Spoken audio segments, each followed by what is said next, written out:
مارچ 2003 کی بات ہے جب امریکہ نے عراق پر حملہ کیا اور اس جنگ کی صورتحال کا فائدہ اٹھاتے ہوئے اسرائیل نے دوسری طرف لبنان پر حملہ کر دیا۔ تاریخ گواہ ہے کہ اسرائیل کو لبنان کے مجاہدین کی فورسز یعنی حزب اللہ سے تاریخی شکست ہوئی، جو کہ اس وقت ارریگولر فورس یعنی کسی ملک کی معیاری فوج کے برابر بھی نہ تھی۔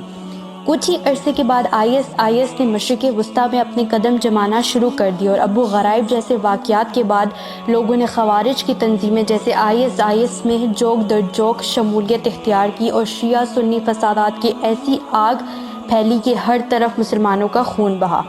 بنو امیہ کے 8ویں خلیفہ حضرت عمر بن عبدالعزیز رضی اللہ تعالیٰ عنہ کی قبر کی بے حرمتی اور توڑ پھوڑ والی افسوسناک خبر کچھ دنوں پہلے شائع ہوئی۔ کیا یہ خبر درست ہے؟ کیا حضرت عمر بن عبدالعزیز رضی اللہ تعالیٰ عنہ کی قبر مبارک دیر شرقی میں ہے یا دیر سیمان میں ہے؟ کیا رات کی تاریخی میں ریکارڈ کی گئی ویڈیو واقعی حضرت عمر بن عبدالعزیز رضی اللہ تعالیٰ عنہ کی قبر ہی کی ہے؟ اور اس خبر کا ابو غرائب جیسے پس منظر سے کیا تعلق ہے؟ یہ سب جاننے کے لیے اس ویڈیو کو آخر تک دیکھیں اور truthers.pk کو سبسکرائب کریں۔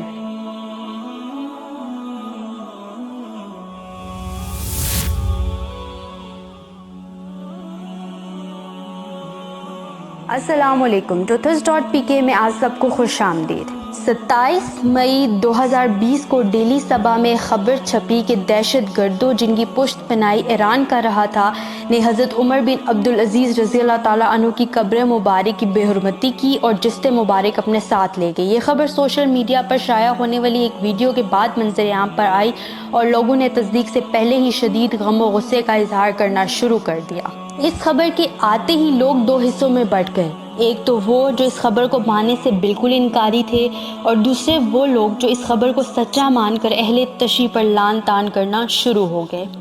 پہلے ان لوگوں کی بات کرتے ہیں جنہوں نے اس خبر کو محض جھوٹ کا ایک پلندہ ہی جانا۔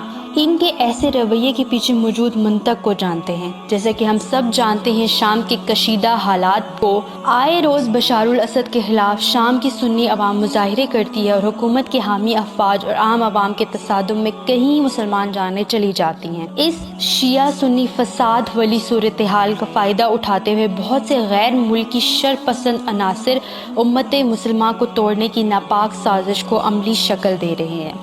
اس خبر کے مخالف حضرات کے مطابق یہ خبر 30 جنوری 2020 کو دی سیرین آبزرور میں شائع ہوئی تھی۔ جب اس خبر کی صداقت کی تصدیق اس وقت نہیں کی گئی تو پھر ہو بہو انہی تصاویر کے ساتھ 28 مئی 2020 کو یہی خبر جب مڈل ایسٹ مانیٹر میں شائع ہوئی تو یہ کیسے ٹھیک 4 مہینوں بعد صحیح ہو سکتی ہے؟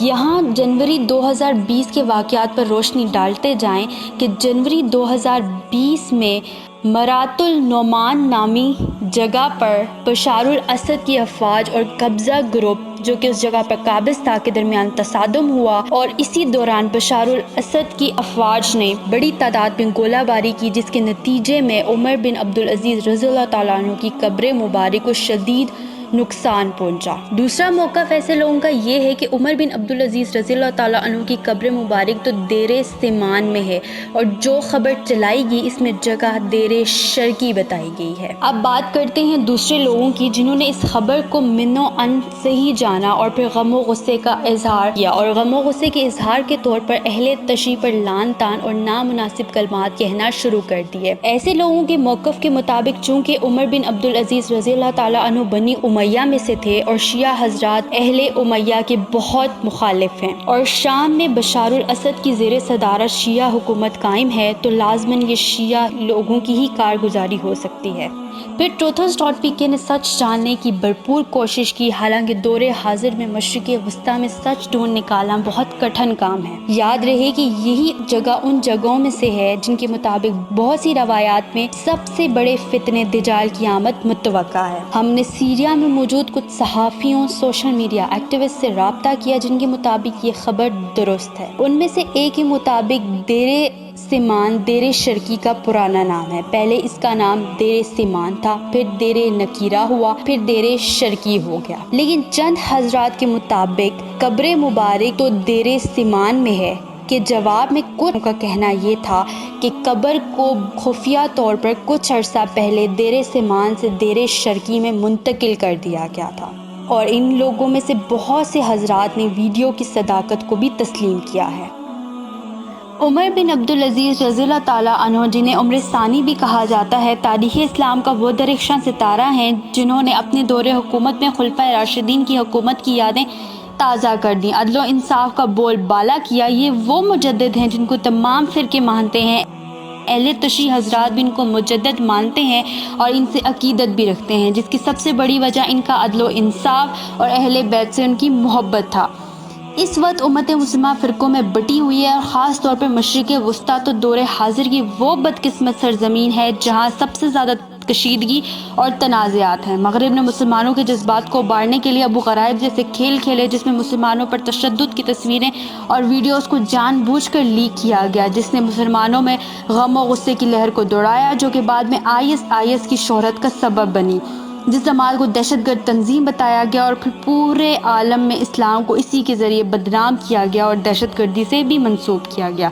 ایک لمحے کو غور کیجئے کہ کہیں بیرونی قوتیں یہی کھیل آج کے دور میں تو نہیں کھیل رہی ہیں، تاکہ مسلمانوں میں موجود فرقوں کو، جو کہ آپس میں ہمیشہ ہی دستوں گریباں رہتے ہیں، مزید ان میں نفرت کی آگ کو بھڑکایا جا سکے اور مسلمانوں کو توڑنے کے اپنے ناکام عزائم کو اسی کے ذریعے پورا کر سکیں۔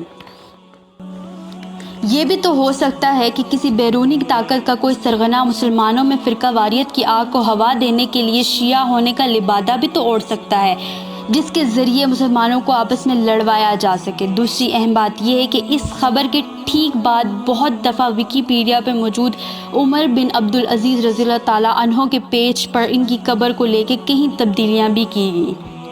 اس کے ساتھ ساتھ ایک وضاحت بھی کرتے چلیں کہ عمر بن عبدالعزیز رضی اللہ تعالیٰ عنہ کی قبر کی بے حرمتی ناقابل برداشت ہے، لیکن اس خبر کی مکمل تصدیق بھی ضروری ہے اور اس کے بعد اس کے حقیقی مجرموں کو عبرتناک سزا بھی دی جائے۔